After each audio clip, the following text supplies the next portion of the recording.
తండ్రి సిఐ, తల్లి గృహిణి తన కూతురిని ఐఏఎస్ లేదా ఐఆర్ఎస్ అధికారిగా చూడాలనుకున్న వారి కళ నెరవేరింది. విజయవాడకు చెందిన మేదర హర్షిత యూపీఎస్సీ ఫలితాల్లో 520వ ర్యాంకు సాధించి వారి తల్లిదండ్రుల ఆశయానికి ప్రాణం పోసింది. గతంలో 2 సార్లు విఫలమైన 2023లో ప్రిలిమ్స్ దాటకపోయినా పట్టుదలతో 3వ ప్రయత్నంలో విజయాన్ని అందుకున్నారు. తల్లిదండ్రుల ప్రోత్సాహం, మద్దతుతోనే ఇది సాధ్యమైందని, ప్రజాసేవ చేయడమే లక్ష్యంగా ముందుకెళ్తారని అంటున్నారు హర్షిత. మరింత సమాచారాన్ని మా ప్రతినిధి నరసింహ అందిస్తారు. తండ్రి సిఐ, తల్లి హౌస్ వైఫ్. తన కూతుర్ని ఐఏఎస్, ఐపీఎస్, ఐఆర్ఎస్ చేయాలన్నది ఆయన కళ. 2022లో ప్రిలిమ్స్ కూడా దాటని పరిస్థితి. కానీ ప్రస్తుతం యూపీఎస్సీ అంటే సివిల్స్ టాపర్ ఏదైతే 526 ర్యాంక్, ప్రస్తుతం మనతో హర్షిత ఉన్నారు. హర్షిత, ఎట్లా అనిపిస్తుంది? అంటే 526 ర్యాంక్ వచ్చింది, ఎట్లా అనిపిస్తుంది? ఆబ్వియస్లీ చాలా హ్యాపీగా ఉన్నానండి. మా పేరెంట్స్ కూడా హ్యాపీగా ఉండడం చూసి ఇంకా సంతోషంగా అనిపిస్తుంది. అంటే ఎట్లా అంటే ఆల్రెడీ 3 సార్లు అటెంప్ట్ చేశారు, కానీ కొంతమంది చాలా డల్ అయిపోతూ ఉంటారు రాకపోతే. కానీ ప్రస్తుతం గోల్ రీచ్ అయ్యారనిపిస్తుంది. నిజం చెప్పాలంటే నేను 3 సార్లు రాకపోయేసరికి కొంచెం డిస్హార్టన్ అయ్యాను, అలానే డల్గానే ఉన్నాను. బట్ స్టిల్ నేను మళ్ళీ తిరిగి ట్రై చేశాను. అసలు ఎందుకు రావట్లేదన్న రీజన్స్ తెలుసుకొని వాటిని కరెక్ట్ చేసి ఎక్కడెక్కడ ఇంప్రూవ్ చేయొచ్చు అలాంటి ఏరియాస్ ఐడెంటిఫై చేసి దాని మీద వర్క్ చేయడం వల్ల ఐ థింక్ ఈ సక్సెస్ వచ్చిందని అనుకుంటున్నాను. అంటే యూపీఎస్సీ పరీక్ష అంటేనే ప్రతి ఏడాది కష్టతరంగా మారుతున్నటువంటి పరిస్థితి, కానీ ప్రస్తుతం ఎలా సాధ్యమైంది? కష్టతరంగా అన్ని ఎగ్జామ్స్ ఇప్పుడు కష్టంగానే ఉన్నాయండి. అన్నిట్లో కాంపిటీషన్ ఎక్కువగానే ఉంది.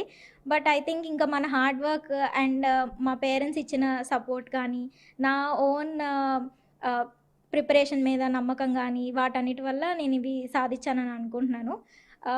మనకి ఇలాంటి విజయాలు ఒకసారి వస్తాయి. బట్ దీనికంటే ముందు ఓటములు చాలా వచ్చినాయి. నేను కూడా చాలా చూశాను. బట్ వాటిని ఒక లెసన్ లాగా తీసుకొని ఎలా వాటిని అధిగమించాలి అని చూసుకొని కష్టపడితే ఖచ్చితంగా ఏదో ఒక రోజు, ఇవాళ కాకపోతే one day will always be, some day will be your day అని చెప్తాను. అంటే ప్రిపరేషన్ అనేది ఎలా ఉండేది? ప్రిపరేషన్ నేను యాక్చువల్లీ ఆల్మోస్ట్ ఒక 8 అవర్స్ చదివేదాన్ని రోజులో. అండ్ ప్రిలిమ్స్, మెయిన్స్ దగ్గరికి వచ్చినప్పుడు ఆబ్వియస్గా అది ఒక 10 అవర్స్ 12 అవర్స్కి వెళ్తుంది. కానీ ఐ ఫీల్ బ్యాలెన్స్ ఉండాలి లైఫ్లో. ఫస్ట్ 2023 ప్రిలిమ్స్ అప్పుడు నేను ఫుల్లీ దీని మీదే ఫోకస్ చేసి ఇంకా అన్ని సోషల్ మీడియా కానీ అట్లా ఉండేదాన్ని. But then I identified flaws ఏమున్నాయి నా ప్రిపరేషన్లో. అండ్ ఇన్ని సంవత్సరాలు ఉండేసరికి నాకు తక్కువ అవర్స్ అయినా కూడా సరిపోయేది. సో ఆల్మోస్ట్ ఒక 8 అవర్స్ డెడికేట్ చేసేదాన్ని. మిగతా టైం ఫ్యామిలీతో స్పెండ్ చేయడం కానీ, నా హాబీస్ని చూసుకోవడం, లైక్ గార్డెనింగ్ కానీ, మెహందీ, అట్లాంటి హాబీస్ వైపు చూసేదాన్ని. అండ్ బుక్స్ వేరే అపార్ట్ ఫ్రమ్ యూపీఎస్సీ కూడా వేరే బుక్స్ చదవడము అట్లా చూసుకుంటూ ఉండేదాన్ని. అండ్ హెల్త్ వైజ్ కూడా ఫిజికల్ హెల్త్, యోగా చేయడము అట్లా బ్యాలెన్స్ చేసుకుంటూ వచ్చాను లైఫ్ని. అంటే బీటెక్లో సిఎస్సి తీసుకున్నారు, కానీ ఎందుకు సివిల్స్ వైపు? సిఎస్సి అనేది I was also interested in technology అండి. బికాజ్ ఇవాళంతా డిజిటల్ ఏజ్ అండ్ అంతా టెక్నాలజీ మీద డిపెండ్ అయింది కాబట్టి that is also important. But engineering చదువుతున్నప్పుడే it's also like a plan B also. ఇది కాకపోతే యూపీఎస్సీ కాకపోతే ప్లాన్ బి కింద వర్క్ చేస్తుంది. బట్ అది చదువుతున్నప్పుడు I identify my true calling and true passion for this services sector. And అట్లా వెళ్తూ I thought why not try UPSC because it's the highest level of exam కదా. So ఒకసారి try చేద్దాం అన్నట్టు ఐ కేమ్ దిస్ సైడ్ అండి. ఇప్పుడు UPSC పరీక్షలో 526 rank ప్రస్తుతం అంటే ఐఏఎస్, ఐపీఎస్, ఐఆర్ఎస్ అది ఇంకా కరెక్ట్గా తెలియదు. But according to sources like slight chance ఉంది టు గెట్ ఐఏఎస్. అది కాకపోతే IRS, IT is my second option. So అది అయితే ఖచ్చితంగా వస్తుంది. ఏం మెసేజ్ చెప్తారంటే మీతో పాటు ఒక 2023లో ట్రై చేశారు, ప్రిలిమ్స్ కూడా దాటని పరిస్థితి, కానీ ప్రస్తుతం 526 ర్యాంకు సాధించారు. మీతో పాటు సివిల్స్కి ప్రిపేర్ అయ్యే వాళ్ళకి ఎటువంటి మెసేజ్? నాతో పాటు ప్రిపేర్ అయ్యే వాళ్ళే కాకుండా ఈ ఇంటర్వ్యూ స్టేజ్ వరకు వచ్చి కూడా అవ్వని వాళ్ళని నేను చాలామంది చూశాను. అండ్ మా ఫ్రెండ్సే చాలామంది ఉన్నారు. But they were always supportive and ఫ్రెండ్స్కి హెల్ప్ చేయడం కానీ అట్లానే ఉన్నారు. అండ్ దెన్ ఈ ప్రిపేర్ అయ్యే వాళ్ళకి ఐ ఫీల్ బ్యాలెన్స్ చేయాలి ఈ ప్రిపరేషన్ అండ్ యువర్ లైఫ్. దీనికోసం వేరే వదిలేయకూడదు అండ్ అని నేనైతే అనుకుంటున్నాను. అండ్ దెన్ మీ హార్డ్ వర్క్ ఆర్ ఎల్స్ మీరు 8 అవర్స్ చదివినా 6 అవర్స్ చదివినా ఆ 6 అవర్స్ పూర్తిగా యూపీఎస్సీ ఆ ప్రిపరేషన్ కోసం డెడికేట్ చేయండి. మిగతాది మీ లైఫ్ మీరు ఉండొచ్చు. You can enjoy.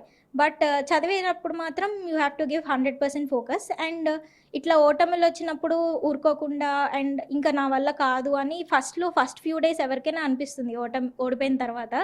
But then ఒక 1 వీక్ తర్వాత కూర్చొని ఎక్కడ తప్పులేని ఎక్కడ ఇంప్రూవ్ చేసుకోవచ్చు అనేది మాత్రం చూసుకోండి.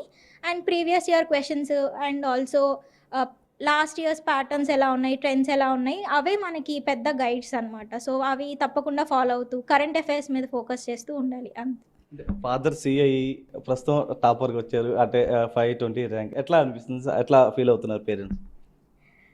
మా పేరెంట్స్ చాలా హ్యాపీ అండి, ఎస్పెషలీ మా ఫాదర్ కూడా. బికాజ్ నేను ఫెయిల్ అయిన ప్రతిసారి లేదు నువ్వు ఎప్పటికైనా వస్తుంది నీకు, ఇంకోసారి ట్రై చేయి, ఏం కాదు, ఎక్కడి వరకు వచ్చినా ఉద్యోగం వచ్చేంత వరకు నువ్వు వచ్చి అలసిపోయాను డాడీ ఇంకా చాలు అని చెప్పేంత వరకు ట్రై చేయని చెప్పారు. మా మదర్ కూడా she played a very important role అండి. నా చిన్నప్పుడంతా మా ఫాదర్ ట్రాన్స్ఫర్స్ వల్ల వేరే వేరే ఊర్లో ఉండేవాళ్ళు. బట్ మా మదర్ నా కోసం ఇక్కడ నాతో పాటే విజయవాడలో ఉండి నావి అన్నీ చూసుకోవడం కానీ స్కూలింగ్ అన్నీ తను బేస్, మా ఫాదర్ పిల్లర్ అలా అనుకోవచ్చు. So they are very happy. కష్టపడి చదివితే ఫలితం ఎక్కడికి పోదంటూ హర్షిత చెప్తున్నారు. అదేవిధంగా ప్రతి ఒక్కరు కూడా ఏదైతే సమయాన్ని అటు వెచ్చిస్తే కనుక లోటుపాట్లు ఏమి ఉంటే కనుక దాన్ని సరిదిద్దుకుంటే ఏదైతే తర్వాత విజయం సిద్ధిస్తుంది. ఆల్రెడీ ఏదైతే 2 సార్లు తాను కోల్పోయినప్పటికీ కూడా పట్టుదల అయితే వీడలేదు. ప్రస్తుతం 520 ర్యాంక్ యూపీఎస్సీలో తెచ్చుకుంది. ప్రజలకు సేవ చేయడమే తన లక్ష్యం అంటూ కూడా చెప్తున్నటువంటి పరిస్థితి కనిపిస్తుంది. సుబ్రహ్మణ్యంతో నరసింహ, బిగ్ టీవీ, విజయవాడ.